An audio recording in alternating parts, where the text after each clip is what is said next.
Facility दे रही है, तो वो हर एक के लिए ज़रूरी है और इसमें हर वो हिफाजत भी है हम की, और ये हमारे लिए भी अच्छी है और दूसरों के लिए भी अच्छा है कि वैक्सीन लें, क्योंकि उसमें कोई आपकी कोई कॉस्ट नहीं आ रही, वो फ्री ऑफ कॉस्ट है।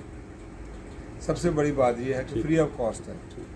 ठीक हो तो आप लोगों को यही चाहिए कि हुकूमत के साथ तावन करें। हुकूमत ने बड़े अच्छे इंतजाम किए हैं। मैंने खुद भी पर्सनली विज़िट किया है ऑन द फर्स्ट डे, तो वहाँ जो अरेंजमेंट है सिक्योरिटी के, सेफ्टी के, वो बहुत अच्छे हैं।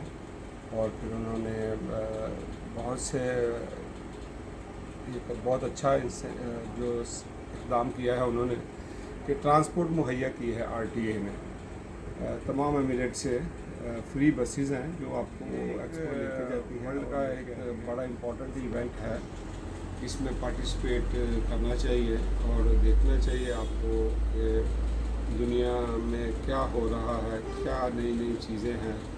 और एक सिंगल प्लेटफॉर्म के ऊपर आप डिफरेंट नेशनलिटीज़, डिफरेंट लोग, डिफरेंट कल्चर, वो सबको आपको देखने को मिलेगा और उससे आप एंजॉय करेंगे कि कुछ सीखने को मिलेगा।